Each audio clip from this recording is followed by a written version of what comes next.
Hello, Internet! With me being really into video games, some people ask me how I got my start, to which I would point at these gigantic boxes. Toys to Life, a pretty novel concept. You get an action figure, put it on a portal, and bam, it's in the game. These pretty much shaped my gaming childhood. I was able to collect most all of the 4 popular franchises. And that first popular franchise was Skylanders. Starting as another reboot for Spyro the Dragon, Skylanders quickly brought Toys to Life into the mainstream. I don't have that many memories of this game, but I do remember my friend Shauna having it. In kindergarten, her mom would pick me up and take me to her house, where we would hang out until my dad came to take me home. Skylanders is a simple beat-em-up for kids. You go through the levels beating up enemies as one of your figures in order to defeat the evil Chaos. The basic idea is that you and Chaos are portal masters, able to summon characters via these portals. When you lose in the game, your figure needs to recharge, so it's best to have a bunch of figures. Spyro's Adventure did really well in sales, so a sequel was in order. Skylanders Giants. Now this I have nostalgia for. Another friend named Simon let me borrow his copy of Skylanders Giants for my parents' Wii, and I played that game to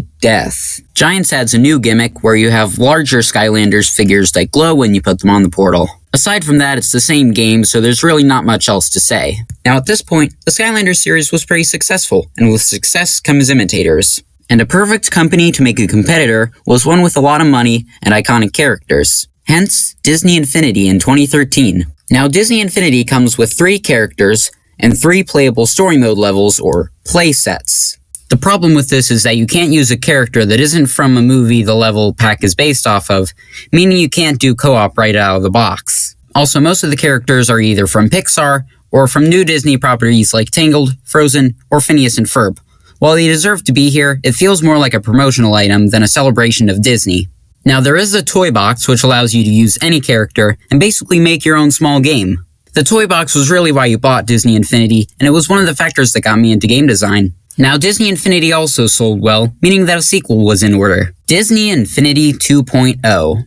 This game was the sole reason I got a Wii U after getting the starter set for Christmas. I would mess around with the level editor and story mode for hours, before realizing my Wii U came with Super Mario 3D World and Nintendo Land, and then completely forgetting about 2.0. This one is kind of a downgrade. It focuses more on Marvel because Disney had just purchased that. You only get one playset right out of the box, and you can't use the playsets from the old games. After Disney Infinity 2.0 disappointed a little bit, Skylanders Swap Force came out, and I loved it. This game's gimmick is that you have action figures with swappable body parts via magnets, and they show up swapped in the game. I really like this game, and I played it a lot. This game also sold well, resulting in the fan-favorite Trap Team. This game involves using the titular traps to catch certain enemies and turn them for good, a la Pokemon. You can't really play with the traps, but they still look cool. There was even a mobile version I saw once in a store that came with a portal and controller.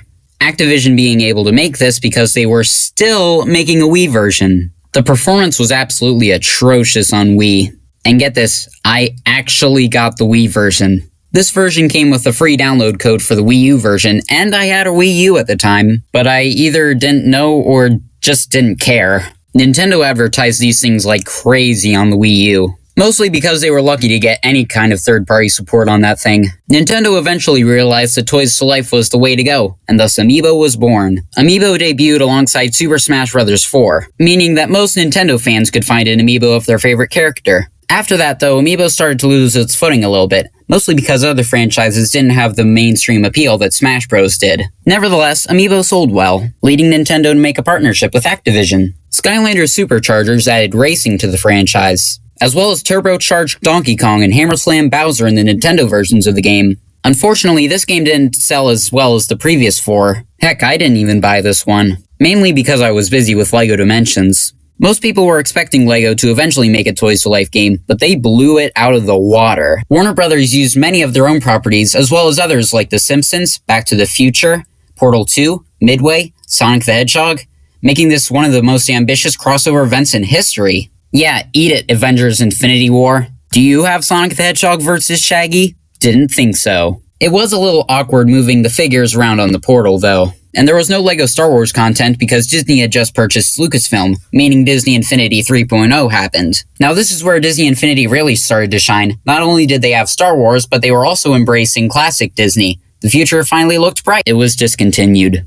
Completely out of nowhere, too. There were lots of planned characters and even a 4.0 that just disappeared. Not only did Disney Infinity get discontinued, Avalanche Software and Disney Interactive were shut down as well. The toys-to-life genre was just oversaturated with so many companies doing it over and over, and that kind of game took a lot of money and commitment, evident by Skylanders going out with a bang by releasing Imaginators. Now, Ubisoft ended up releasing Starlink Battle for Atlas in 2017. I actually got it, and it was the 4th Nintendo Switch game I ever bought, and the first one I ever sold. It wasn't that great. Nevertheless, I still hold all Toys to Life games dear for introducing me to video games. Except for Starlink, this game blows.